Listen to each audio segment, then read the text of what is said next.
Kirby. What an amazing franchise. Just from a simple cute design with a few games to becoming a massive franchise of over 40 games. It's as popular as ever thanks to Forgotten Lang's success. Even won Best Family Game at the Game Awards last year, so it was a pretty big deal for High Labs, and they deserve it. But I wanted to take a look back at a game in the Kirby series that isn't talked about as much compared to the other games. And that game is Kirby and the Amazing Mirror. Kirby and the Amazing Mirror is a game that was released in 2004 on the Game Boy Advance. It has received decent reviews from critics, so what's making it not talked about as much compared to other Kirby games? Well, I don't know to be honest, like it's been ranked the same level as Planet Robot Triple Deluxe, yet those games have a wider audience than Amazing Mirror. Also, this game is barely talked about online. Like there's not a lot of reviews of this game on YouTube compared to other Kirby games in the franchise. So I'm going to increase the attention of this game and give my thoughts on it after playing it recently on the Wii U Virtual Console, a few months before the eShop closed. Rest in peace 3DS and Wii U eShop, you'll be missed.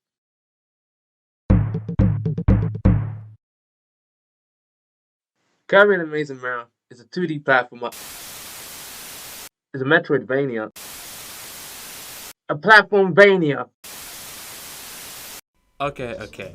Kirby and Amazing Mirror is a 2D platformer that's inspired by the Metroidvania games. It's not really a Metroidvania game because if you play any other game in that genre, you start weak and have to find and unlock moves which are like scattered across the world map. Amazing Mirror doesn't really have that since you have every move at your disposal, plus the many copy abilities you find along the way. Like, imagine if you have to unlock Inhale as a move, like, you don't get it in the first time you get it. Like, that'd be such a stupid idea, and like, oh. Oh, and by the way, let's talk about the story. The story is straight and simple. Meta Knight's been trapped into the mirror world by an evil version called Dark Meta Knight. The Dark Meta Knight then goes to Kirby and splits him into four. Good excuse for a co-op mode, not gonna lie. Speaking of multiplayer, the aspect of 4-player sounds fun at first, but I never had any good times with this feature to be honest. Especially when you're playing alone, these CPUs can be really annoying when you have to travel with them.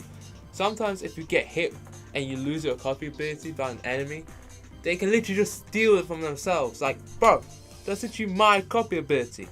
At least they have one free ticket to defeating the boss though. Like, if you're struggling, you can literally just call them up and then the boss will be done in like 10 seconds. Easy, let's go. The minigames can be fun too, until the AI gets advanced out of nowhere. I swear these CPUs feel like they know when I'm about to press the A button. Because as soon as I press it, they like immediately press it like milliseconds after. It's ridiculous. The minigames themselves can be fun too, if other people are playing, but I just don't play the minigames by yourself. Just don't do it solo. There's no point.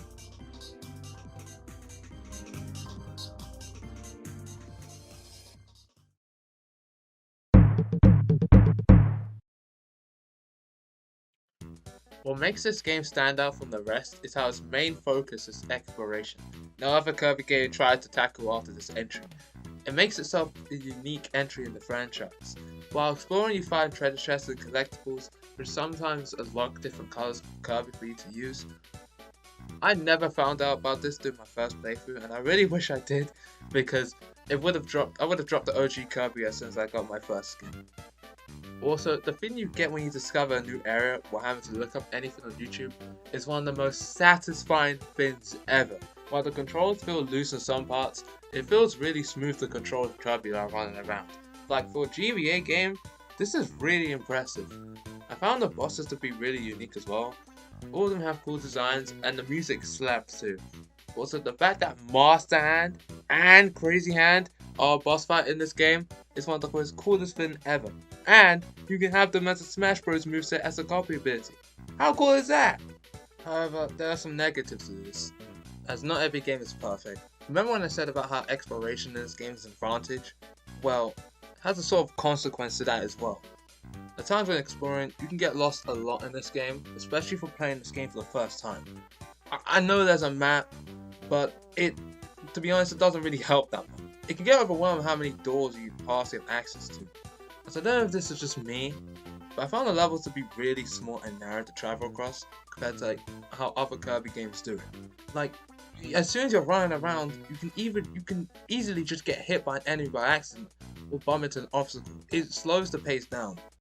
Which brings me to my next point. The enemies.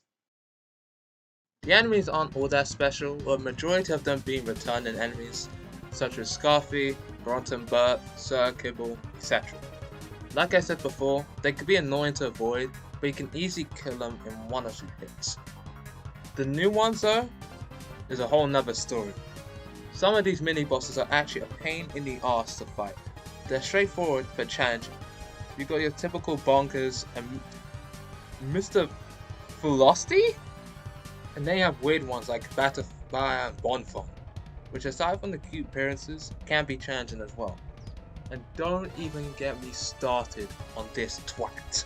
As soon as you get close to him, you immediately get hit, no matter how many times you try to hit him with your ability.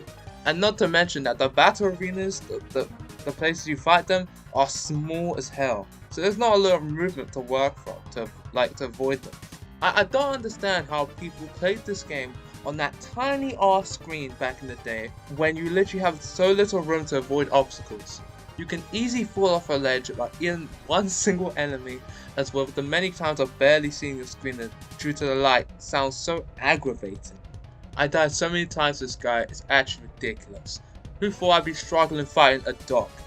A dog! As soon as you find all the shard pieces to open the mirror, you can now fight the final boss. This final fight was a pain in the ass too.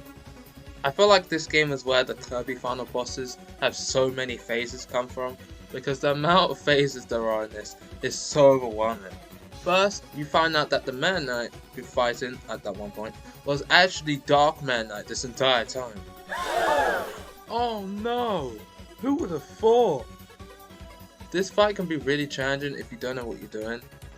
He's quick, like with the attack can be brutal, and like with the strong strength he has, it took a bunch of lives from me to smash to kill him.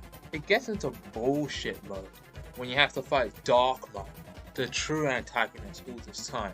Right before you enter his arena, Meta Knight throws the Master Sword to aid you, which I find really cool. Nice to see how this is one of the first times Meta Knight helps you in game. But back to the boss. This guy has 4 phases and all of them can be difficult. The first one is just normal, ground, something for you to get used to how the boss functions and moves and stuff. Second phase is solid ground, but with added platforms, not really much. Third phase is where it starts to get challenging, with now water added to both edges. This was just super frustrating in my opinion, because this asshole can just teleport all over the place, making it hard to hit him and thus fall into the water too. The fourth phase was just, I don't want to talk about it, man. It was so BS. Like, ice physics? Really? On the final boss? Hell no, that's why you draw the line right there. Once you manage to defeat him, after all the suffering you've been through, plus having to deal with Dark Meta Knight, because all over, you agree to do this thing.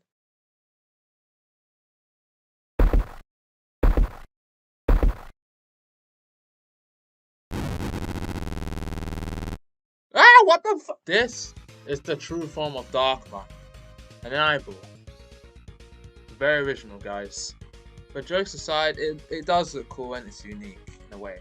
This fight could be really challenging with the mirrors it uses as projectiles. There's not much going on until at one point in the battle, Dark Meta decides to flip the screen upside down. That actually caught me off guard. And what's worse, that it decides to be an asshole and shoot massive lasers at you. After that though, you manage to beat it and it's still going?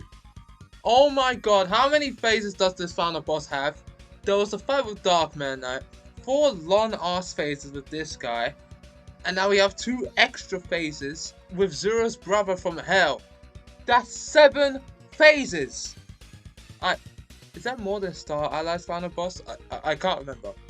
Thankfully though, it's very easy and can kill it in a few seconds. Unfortunately, I had 1 HP through this fight and 1 life, meaning I had to start the whole thing again if I died. Good thing though is that I had save states thanks to the Wii U Virtual Console, so I could load up again if I died. Cheating is so good.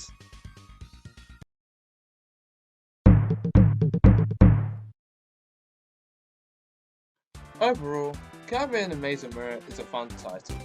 It's not the best game in the series. There's still really frustrating parts you have to deal with, like finding where you need to go, plus avoiding the enemies to get there, the stupid dog. Level design can be a bit bland with filler enemies and not much going on. This stupid dog. It can be very hard to avoid enemies thanks to the cramped space of bullshit attacks and range. This stupid dog! Okay, I'm done ranting about it now. If you watched this video from beginning to the end, thank you so much. This is my first proper video on YouTube, and it was really hard to get used to making videos like this, with the editing, to writing the script, etc. Also, it would be really cool if you hit the like button to subscribe. I don't usually beg for stuff like this, but look how many subscribers I have while making this video. You can't get any more lonely than this on YouTube. So yeah, this is the end of the video. Thanks for watching. Make sure to subscribe and stick around because I'll be making more videos like this. So yeah, see ya. Also, if they ever remake this game, make the spaces bigger while moving around so it's actually accessible to move. And also get rid of that stupid dog I hated so much.